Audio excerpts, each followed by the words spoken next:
Afternoon, David. Hi, James. First of all, let's start with the reaction to the Europa League draw and playing against Freiburg, a team you know pretty well. Yeah. Well, the manager's done a great job at Freiburg. I know that. He did a great length of time at the one club, which we said before. So, look, I'm looking forward to get back and playing them again. Obviously, I thought they were the toughest team in the group. I thought we did have a tough group with Freiburg and Olympiacos in the group. So we have to go back there again and see if we can win for a second time. And will it help this time going back with fans able to come out there and enjoy the trip this time? Well, the supporters will know what it was like when we went to Frankfurt a couple of years ago.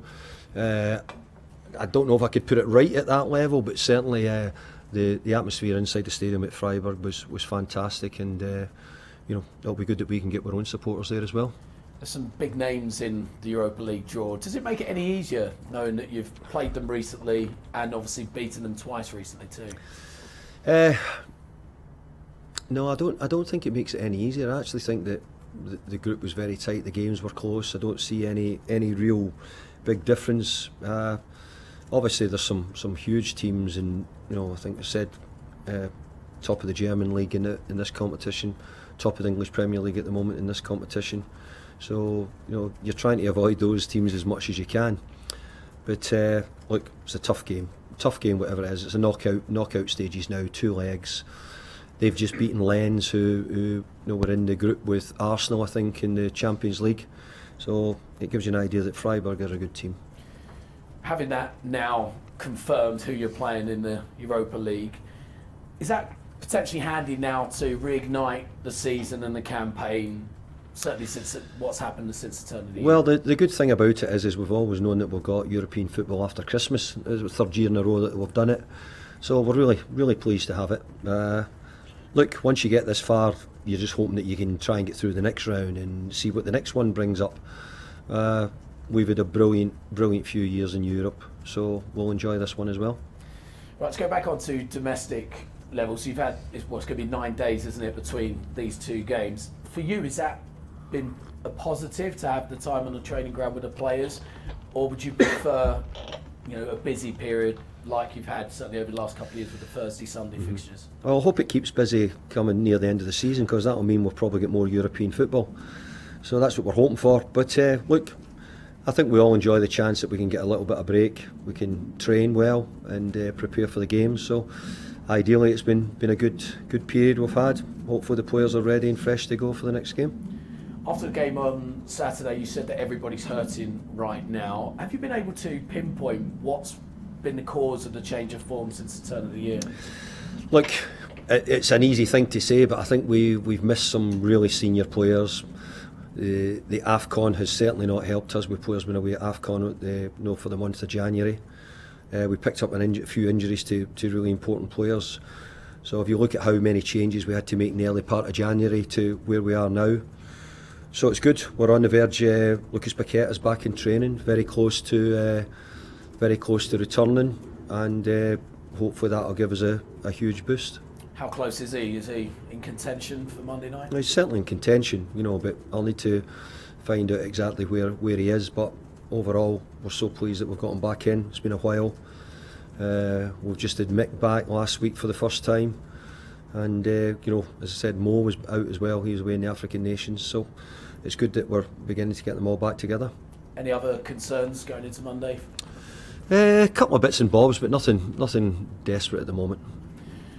Last week we were speaking, you said about your contract, which you seem to be asked certainly on an almost weekly basis, but you said if it was starting to affect the players, you would try and get it sorted.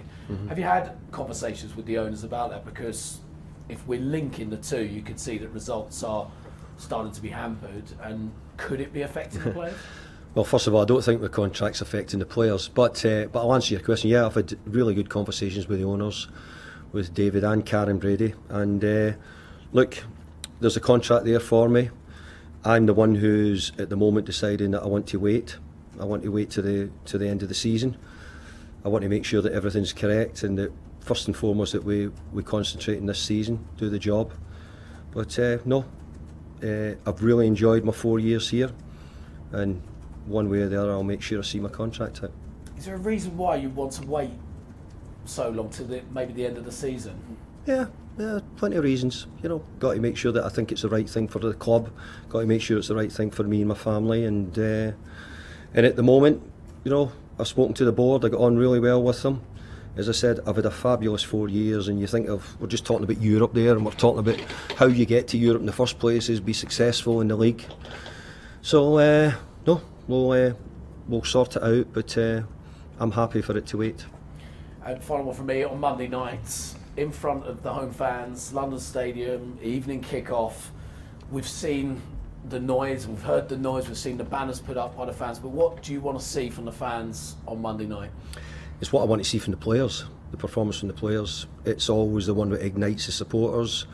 Our performance is the most important thing. Let's concentrate on the pitch, and hopefully everybody concentrates on the action on the pitch. Thanks, David. Nib. Hi, good afternoon. Despite the challenging results recently, what is it encourage you the most with the West Ham side?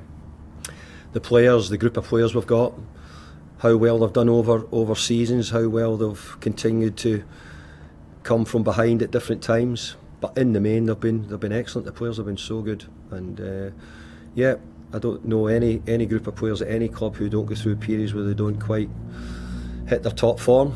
So we have to find ours quickly. Brentford on the night, big London derby, and West Ham never managed to beat them in the Premier League. How confident do you feel out of this one? Well, they've always been a really tough opponent. They really have been. I admit that. They think they're doing a great job. Thomas Frank's done a really good job. But I think you would have to think that we're quite a few points above them. So we must be doing something right. Ivan Toney, how impressed have you been with the fact that he hasn't played competitive football for a while, and went back and been so consistent since his return to? Well, I'm not an expert on Brentford and Ivan Toney, but I can tell you that the games I've seen him play, I think he's played really well. I think he's a big player for Brentford, which everybody knows anyway. I've been really impressed by his performances. I've been impressed by his football intellect, the way he goes about his performances. I think it's been very good, and obviously you're right when you say he's missed a lot of football, so he's come back in very good condition. Just before we finish, the last question about your friend Roy Hodgson, please. First of all, if you had a chance to speak to him, how is he feeling? And since he left Palace, do you think we'll see him in football once again? Well, I have. I've sent him a message, and he's messaged me back, and he's saying that he's doing well. So he's been a brilliant colleague over the years, but a great friend as well. Him and his wife, I hope, enjoy some time off and get a bit of time away. And I'm sure he'll be around. I'm sure he'll be involved with lots of things. Whether he goes back into management, I'm not sure I could tell you that. Thank you. It'll be the first Monday you've had to play for a while. Does that make a difference to you and the team at all? No, I think that everybody's getting used to football on certainly different days. I think that's becoming a bit of the norm. I don't know if the culture in our country is absolutely mad on it, but we're all used to Monday night football, and I think everybody quite enjoys it. I think the hardest thing is when you play Thursday, Sunday. I've got to say, I think that becomes a bigger issue for us. But Monday night, look, we play and we'll get on with it. If Brentford you're up against and a team that you say can't be underestimated after the win against you guys in November? No, not at all. We were leading 2-1 at half time, and we lost it in the second half. But no, I said earlier there's Brentford have always been a tough opponent, and we'll need to play well to get a result. Does Thomas Frank, you see him leading them in the Premier League? If you had any thoughts on him as a fellow manager? I think Thomas has done a great job.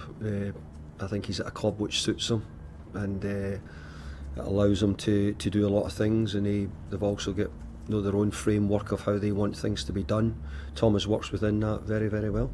I just wanted to finish and ask about Calvin Phillips as well. I mean, he's had a pretty tough start with his loan spell, I guess. Like, how is he doing? Have you had a chat with him? He's doing fine, been training really well.